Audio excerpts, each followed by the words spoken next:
Bonjour à tous, j'espère que vous êtes en super forme pour suivre cette vidéo où, contrairement aux autres fois, nous n'allons pas aborder une source de pollution et les effets qu'elle a sur l'environnement. Non, là on va plutôt voir quelles solutions on peut apporter pour, à notre échelle, pouvoir améliorer un petit peu notre environnement, enfin éviter de le polluer encore plus. Alors comme vous vous en doutez, il y a vraiment plein de choses à faire pour lutter contre ça. Donc je ne vais pas juste vous les énumérer, je vais plutôt vous montrer les choses les plus importantes avec des exemples et vous dire en quoi ça va améliorer ou ça va empêcher de produire plus de pollution. Si vous voulez une liste avec toutes les actions qu'il y a à faire, vous allez sur internet et vous trouverez plein de listes à votre disposition. Alors pour cette vidéo, on va prendre deux témoins. Thierry, une personne lambda qui a un petit peu d'argent et qui ne se soucie pas de l'écologie. On va opposer Johan, qui lui est jeune et qui se soucie de l'écologie. Donc à partir de ces deux personnes, on va voir quelles actions on peut faire. J'espère que cette vidéo vous plaira. Comme vous vous en doutez, il y a vraiment énormément d'informations. C'est pourquoi les vidéos vont s'étaler sur plusieurs semaines.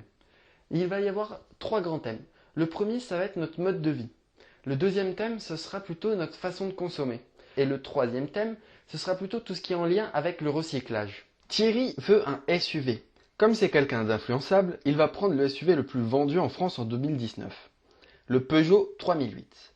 Ce véhicule émet à peu près 144 grammes de CO2 par kilomètre parcouru. Thierry va s'en servir pour aller au travail, comme près de 70% des travailleurs, soit l'équivalent d'un peu plus de 23 millions de Français. Et seulement 3 millions d'entre eux font plus de 25 km, alors que la majorité font moins de 15 km pour aller au travail. Si l'on se dit que Thierry fait partie de la majorité, alors son domicile est à peu près à 10 km de son travail. S'il se trouve en ville, il va mettre 42 minutes, car la vitesse moyenne d'une voiture en ville est de 14 km/h. Et il va émettre 1,5 kg de CO2. Si Johan se trouve lui aussi à 10 km de son travail, il va prendre son vélo pour s'y rendre, ce qui va rejeter seulement 30 grammes de CO2. Car en respirant, nous émettons à peu près 300 kg de CO2 par an. Et ce trajet va lui prendre seulement 40 minutes, car les vélos vont à peu près à 15 km/h en ville. Il sera donc plus rapide que Thierry. Si jamais il pleut ou qu'il est fatigué, il va décider de prendre les transports en commun. Aujourd'hui, de nombreux bus sont dits propres grâce à la norme Euro 6. La norme Euro 6, qu'est-ce que c'est? Eh bien, c'est très simple. Cette norme oblige toutes les villes de plus de 250 000 habitants d'avoir au moins 50% de leurs bus qui roulent avec un moteur soit hybride, soit électrique ou à hydrogène. Donc, un bus va émettre autant de CO2 qu'une voiture, mais il contient plus de 100 places. Comme les bus sont généralement remplis à 80%, cela veut dire que les émissions de CO2 sont d'à peu près 1,5 g par kilomètre et par personne. La norme Euro 6 vise aussi toutes les particules nocives pour la santé. Vous vous rappelez des 10 millions de personnes qui font moins de 10 km pour aller au travail?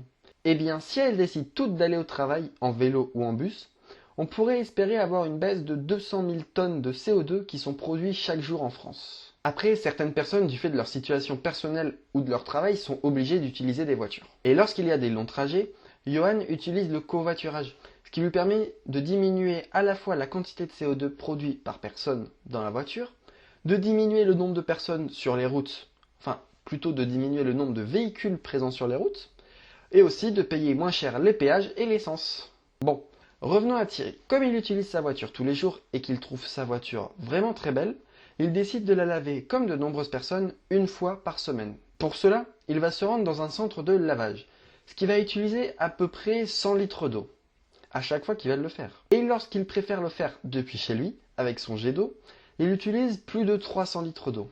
Par ordre de comparaison, un être humain a besoin de boire à peu près 400 litres d'eau par an. Johan n'a pas de voiture, donc pas besoin de la laver. En revanche, sa grand-mère a une voiture, car à cause de son grand âge, c'est difficile d'utiliser les transports en commun. Et comme Johan est gentil, il va laver sa voiture au moins une fois par mois. Lorsqu'il le fait, il nettoie que les vitres, de manière à ce qu'il y ait une bonne visibilité. Et pour ce qui est de la carrosserie, il sort avec une éponge et du savon. Cela demande beaucoup moins d'eau et par contre beaucoup plus d'huile de coude. J'espère que cette première vidéo sur ce thème vous aura plu et je vous dis à la semaine prochaine pour la prochaine vidéo.